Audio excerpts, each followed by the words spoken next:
السلام علیکم ورحمۃ اللہ وبرکاتہ۔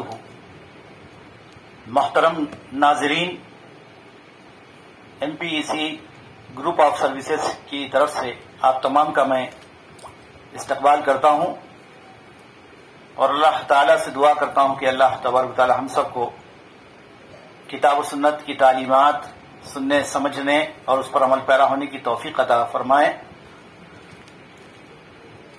اعلان کے مطابق آج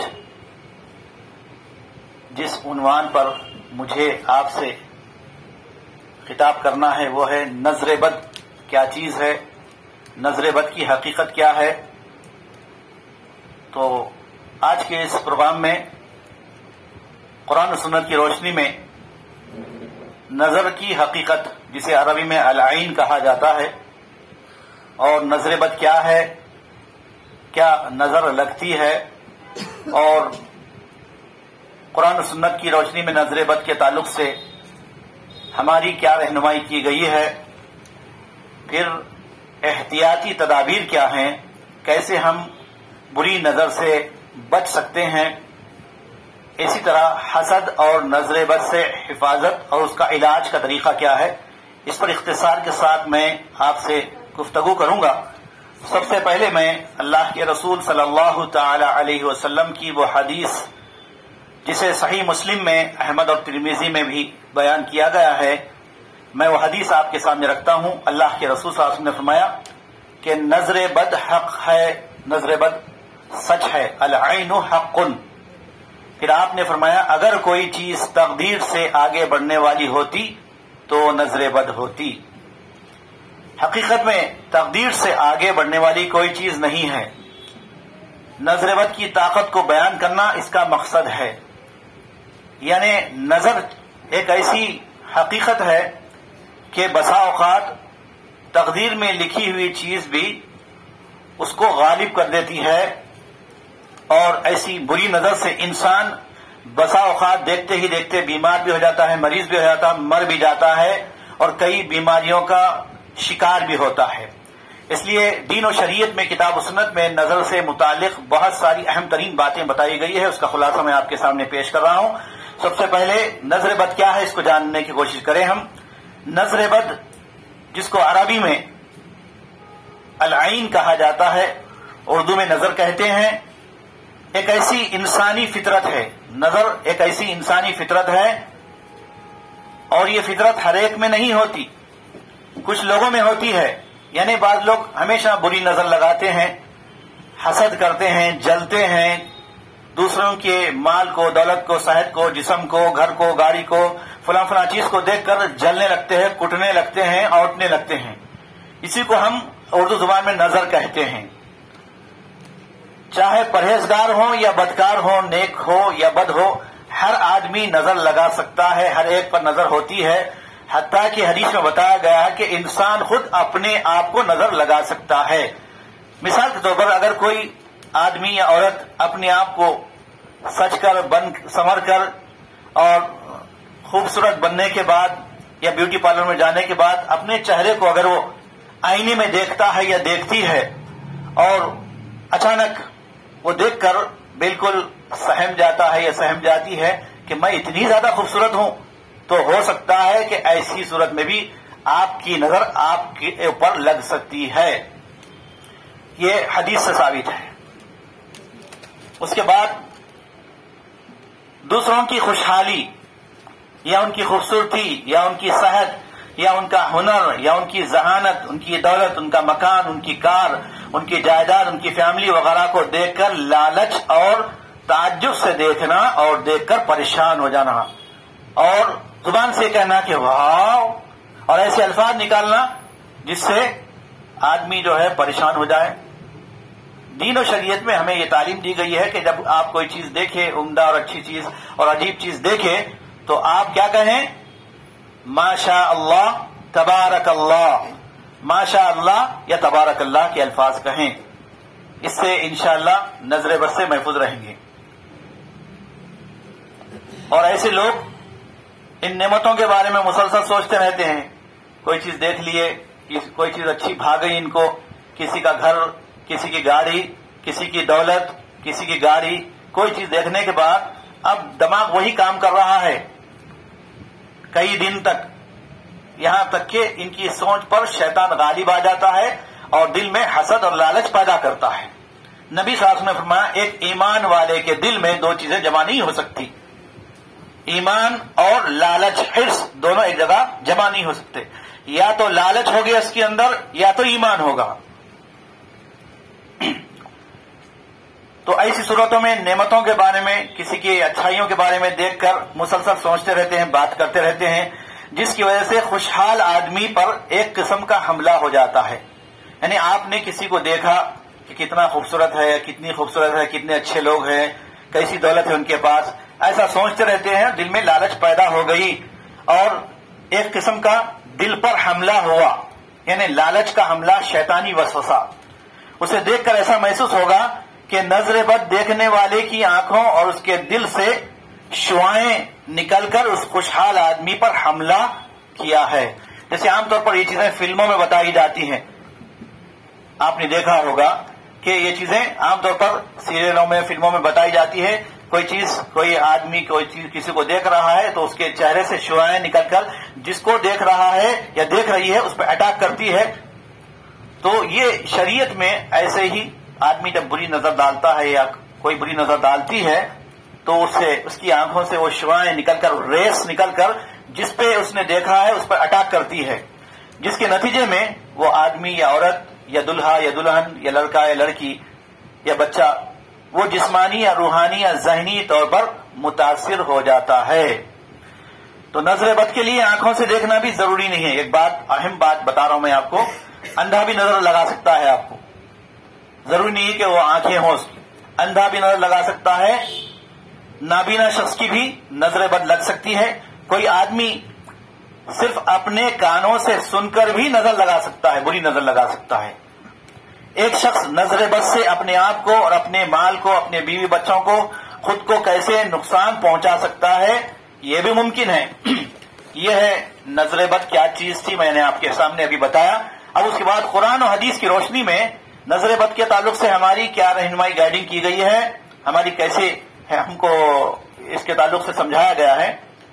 سورہ قلم کی آیت ہے، اور کافر ایسے معلوم ہوتا ہے کہ تم کو اپنی نگاہوں سے پھسلا کر دیکھیں گے، جیسے وہاں پر ایک آیت ہے وَإِن يَكَادُ الَّذِينَ كَفَرُوا لَيُزْلِقُونَكَ بِأَبْصَارِهِمْ لَمَّا سَمِعُوا الذِّكْرَ وَيَقُولُونَ إِنَّهُ لَمَجْنُونٌ وَمَا هُوَ إِلَّا ذِكْرٌ لِلْعَالَمِينَ۔ سورہ قلم کی آیت ہے کہ یہ اللہ کے نبی صلی اللہ علیہ وسلم نے اس کے تعلق سے فرمایا کہ نظر بد سچ ہے اور حق ہے، اور کسی آدمی کو اونچے پہاڑ سے نیچے گرا سکتی ہے۔ یہ صحیح حدیث ہے، یعنی کوئی آدمی کسی پر بری نظر لگا دے تو اوپر سے نیچے گر کر مر بھی ہو سکتا ہے، بیمار بھی ہو سکتا ہے، زخمی بھی ہو سکتا ہے۔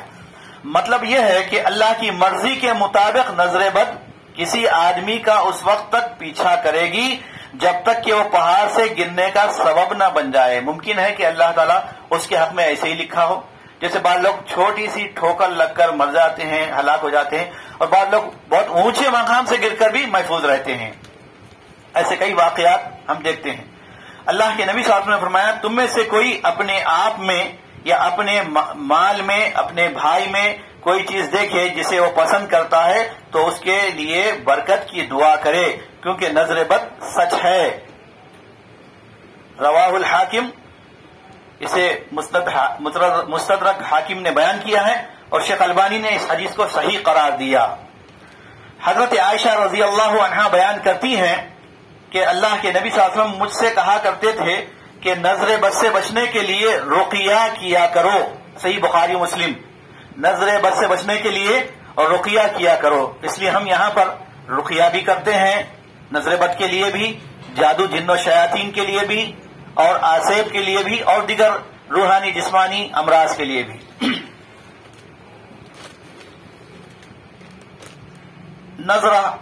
نظرہ یعنی جنات کی وجہ سے جو نظر بد لگتی ہے اس کو نظرہ کہتے ہیں۔ یہاں تک تو آپ یہ بات سمجھ گئے کہ انسان کو کیسے نظر لگاتا ہے، کیسے اس پر اٹیک ہوتا ہے۔ دوسری بات یہ کہ جنات کی بھی نظر ہوتی ہے، جس کو بہت سارے لوگ سمجھنے سے قاصر ہیں۔ کئی بیمار ہمارے پاس آتے ہیں، کوئی ریزن نہیں ہوتا بظاہر کیوں نظر لگی ہے، ہم تو مالدار بھی نہیں ہیں، ہم جو ہے ایسے بھی نہیں ہے کہ ہمارے کوئی دشمن ہو، پھر ہماری لڑکی یا ہمارا لڑکا کیوں جو ہے ایسا بیمار ہوا ہے؟ تو ایک ریزن یہ بھی ہے کہ ممکن ہے کہ جنات نے اسے نظر لگائی ہے۔ ہمارے اپنے تجربے میں ایسے 1997 سے اب تک ایسے کئی واقعات آئے جس سے پتا چلتا ہے کہ جنات بھی انسان پر اٹیک کرتے ہیں، حملہ کرتے ہیں، نظر لگاتے ہیں۔ ایک لڑکی پر نظر لگی تھی جو جنات نے لگائی تھی، جس کے بہت سارے لمبے بال تھے، نیچے تک تھے، تو کوئی ریزن نہیں تھا، حالانکہ بچی کوئی خوبصورت نہیں تھی لیکن بال بہت کافی لمبے تھے، تو جن اس پر حاوی ہوا تھا، اور اس نے صاف کہا تھا جب اس پر علاج کیا گیا تو جن جو ہے اس کے بالوں پر فدا ہو کر اس پہ حاوی ہوا تھا۔ تو اس سے بھی نظر لگتی ہے۔ اکثر ہم دیکھتے ہیں کہ بہت ساری خواتین شادیوں میں جاتے ہیں، رات میں 12 بجے سے 3 بجے کا وقت میں گھروں کے باہر رہتے ہیں، شادی خانوں سے مکمل طور پر بند سنور کر وہاں سے نکلتے ہیں، میک اپ کر کے، خوشبو لگا کر، جبکہ حدیث میں بتایا گیا کہ عورتیں جو ہے خوشبو لگا کر گھر سے باہر نہ نکلے، اس کے ساتھ جو ہے شیطان اس کے ساتھ آ جاتا ہے اور اس پر حملہ کرتا ہے اور بری نظریں لگاتا ہے۔ ام سلمہ رضی اللہ عنہا بیان کرتی ہے کہ نبی صلی اللہ علیہ وسلم نے اپنے گھر میں ایک باندی کو دیکھا، ایک نوکرانی کو، ایک لونڈی کو دیکھا جس کے چہرے پر رنگت آ رہی تھی، یعنی اس کا چہرہ پیلا ہو گیا تھا، پلساہٹ آ گئی تھی۔ تو آپ صلی اللہ علیہ وسلم نے فرمایا کہ اس کے لیے رقیہ کرو کیونکہ وہ جن کی نظر بد کا شکار ہوئی ہے۔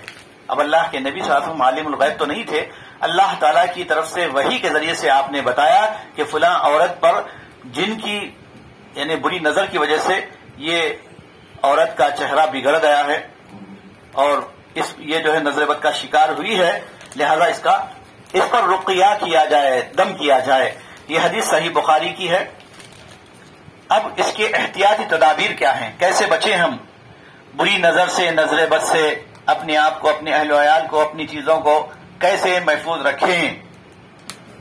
تو سب سے پہلے احتیاطی تدابیر میں اپنے مال، اپنی دولت، اپنے مکان، کاروبار، نوکری، اپنا علم اور ہنر وغیرہ کے بارے میں فخر نہ کرے۔ یہ سب اللہ کی دی ہوئی ہے، چاہے دولت ہو یا پھر خوبصورتی ہو، مکان ہو، نوکری ہو، یہ ساری چیزیں اللہ کی طرف سے دی ہوئی ہے، اللہ کی ہے، ہم اس کے مالک نہیں ہیں، اصل مالک اللہ تعالیٰ ہے۔ تو دولت پر فخر نہ کریں، فخر غرور کرنے سے بھی شیاطین انسان کے دشمن ہوتے ہیں اور انسان بھی دشمن ہوتے ہیں، اس سے حسد کرنے لگتے ہیں۔ تو ہم پہلے ہی جو ہے لوگوں کو حسد کا ذریعہ بننے نہ دیں، ہم گناہگار نہ بنیں، اور نہ ہی فخریہ انداز میں اس کا اظہار کریں کہ ہمارے پاس فلاں ہے، فلاں ہے، فلاں چیزیں ہیں۔ باتوں باتوں میں لوگ جو ہے اپنی دولت کا اظہار کرتے ہیں، اپنی بڑائی کا اظہار کرتے ہیں، اس سے بھی نظر لگتی ہے۔ تو نمبر 2، اپنی بھلائی کو چھپائیں، یعنی نیکی کر کے جو ہے اس کو لوگوں کے سامنے بیان نہ کریں۔ جیسے بعض لوگ آ کر بولتے ہیں بھائی ہماری بچی جو ہے 5 وقت کی نمازی ہے، تہجد گزار ہے، آپ اپنی تہجد کو یہاں پر کیوں بتا رہے ہیں بھائی؟ بعض لوگ تو جو ہے واٹس ایپ پہ بھی ڈالتے ہیں تہجد کی نماز فلاں ٹائم پہ ہے، وہ تو انفرادی عمل ہے، ہر انسان کے اندر جیسا تقویٰ ہوگا ویسا وہ عمل کر لے گا۔ آپ یہ نہ بتائیں کہ یہ ہم تہجد گزار ہیں یا ہماری اولاد تہجد گزار ہے۔ تو اپنی بھلائی کو، اپنی نیکیوں کو چھپانا چاہیے۔ حتیٰ کہ حدیث میں آیا ہے کہ قیامت کے دن عرش الہی کے سائے میں ایسے لوگ بھی ہوں گے اللہ کے عرش الہی کے سائے میں جس نے سیدھے ہاتھ سے کیا دیا بائیں ہاتھ کو پتہ نہیں چلا، یعنی نیکی کر کے چھپانا ہے۔ تو لوگ کیا کرتے ہیں، نیکی کر دریا میں ڈال، ایک کہاوت ہے، اس کے بجائے کیا کرتے، نیکی کر فیس بک پہ ڈال۔ جو بھی نیکیاں کر رہے ہیں لین میں لوگوں کو دے رہے ہیں، غریبوں کو دے رہے ہیں، لین کھڑی بھی ہے اور اس کی ویڈیو لے رہے ہیں کہ کتنوں غریبوں کو دے رہے ہیں، تو یہ سب ریاکاری ہے، اس سے بچنا چاہیے۔ کوئی خوشخبری سوائے ان لوگوں کے جو آپ کی بھلائی سے خوش ہوتے ہیں۔ ایک اہم بات بتا رہا ہوں میں کہ بچہ پاس ہو گیا یا آپ کے شوہر کو نوکری لگ گئی، کئی دنوں سے، کئی مہینوں سے جاب لیس تھے، اب نوکری لگ گئی۔ لوگ تو جو ہے ان سے حسد کر رہے تھے، جل رہے تھے، یا پھر کسی وجہ سے جو ہے کوئی پرابلم میں تھے، لیکن اچانک آپ کو اللہ کی طرف سے خوشخبری نہیں ملی تو آپ نے کیا کیا، اسے فوری جو ہے فون کر کے سب کو بولنا شروع کر دیا، میرے شوہر کو نوکری لگ گئی، میرے بچے کو جو ہے میرا بچہ کامیاب ہو گیا، پاس ہو گیا۔ تو ایسی خوشخبری سوائے ان لوگوں کے جو آپ کی بھلائی سے خوش ہوتے ہوں، صرف ان کو بتائیں، اور ذکر نہ کریں کسی سے۔ اس میں آپ کی فیملی اور رشتہ دار بھی شامل ہو سکتے ہیں، کیونکہ یہ آپ کے قریب ترین افراد ہوتے ہیں جن کا حسد آپ کو سب سے زیادہ نقصان پہنچاتا ہے. بظاہر دوست ہوتے ہیں لیکن آپ کو پتہ نہیں چلتا کہ دل میں حسد کتنا ہے. جیسا کہ ایک شعر میں ہے، بھیس میں انسان کے دشمن انسان ہے، گھات میں آدمی غفلت میں ہے اور گھات میں شیطان ہے. ہم غفلت میں رہتے ہیں کب ہمارا دشمن کس پہلو ہم سے دشمنی نکال رہا ہے، بغل گیر ہو رہا ہے، ہاتھ ملا رہا ہے، شیک ہینڈ کر رہا ہے اور ہنسی خوشی سے گلے مل رہا ہے، بات چیت کر رہا ہے، لیکن وہی جو ہے ہمارا دشمن بنا ہوا ہے، پتہ نہیں چلتا. اس لیے احتیاط کرنا ہے. جن کا حسد آپ کو سب سے زیادہ نقصان پہنچا سکتا ہے. اسی طرح واٹس ایپ اور فیس بک پر اپنی ذاتی خوشخبریاں شیئر نہ کریں. ذاتی خوشخبریاں شیئر نہ کریں. برتھ ڈے منائیں اور کیا کیے، برتھ ڈے کا اہتمام کیے، پھول پہنائے، لوگ لا کے پھول پہنائے، ان کو مٹھائی کھلائے، بچہ ہو یا بچی بہت خوبصورت نظر آئے اور اس کی فوٹو جو ہے ویڈیو واٹس ایپ پہ وائرل کر دی سوشل میڈیا پہ. اب وہیں سے نظر لگ گئی ہے. اتنا بیمار ہوئے کہ مفلوج بھی ہو گئے، کئی بچے یا بچیاں بیمار بھی ہو گئے اور اب تک سدھرنے کا نام نہیں ہے. کوئی ڈاکٹر نہیں بتا رہا کہ ان کو کیا بیماری ہے. جس کسی کو بھی ایسی اپنی یا اپنے بھائی کی کوئی چیز پسند آئے تو بارک اللہ فیکم، بارک اللہ فیکم، اور اگر چاہیں تو مزید ماشاء اللہ لا قوت الا باللہ بھی کہہ سکتے ہیں. کوئی دوست یا رشتہ دار اپنی کوئی بھلائی کے بارے میں آپ کو بتائیں تو بارک اللہ فیکم کہہ کر اس کے لیے اللہ سے نعمتیں اور برکت کی دعا مانگے. حسد نہ کریں، جلن اور حسد نہ کریں. اگر آپ نظر بد سے متاثر ہیں یا متاثر ہونے کا آپ کو اندیشہ ہے تو روز مرہ کے کام کاج کے وقت یا ہر چلنے پھرنے کے دوران آپ آیت الکرسی پڑھتے رہیں. گھر میں کام کر رہے ہیں، چولہے میں بھی ہے تو آیت الکرسی پڑھیں. سورہ فلق، سورہ ناس کا زیادہ سے زیادہ ورد کریں، سمجھ کر پڑھیں، تلاوت کرتے رہیں، اللہ کا ذکر کرتے رہیں تو انشاءاللہ ان امراض سے، قلب سے اور حسد سے انشاءاللہ محفوظ رہیں گے. آخر میں حسد اور نظر بد سے حفاظت اور اس کا علاج، یہ بہت امپورٹنٹ ہے. چوتھا اور آخری بات ہے میری، صبح و شام اور سونے سے پہلے آیت الکرسی پڑھیں. آیت الکرسی ہر چیز کے لیے بہترین دعا ہے، بہترین علاج ہے. آیت الکرسی کے معنی مفہوم کو آپ سمجھ کر پڑھیے اور بچوں کو یاد دلائیے، صحیح تجوید کے ساتھ اسے پڑھیے اور اس کے معنی مفہوم کے ساتھ صبح و شام اس کا ورد کرتے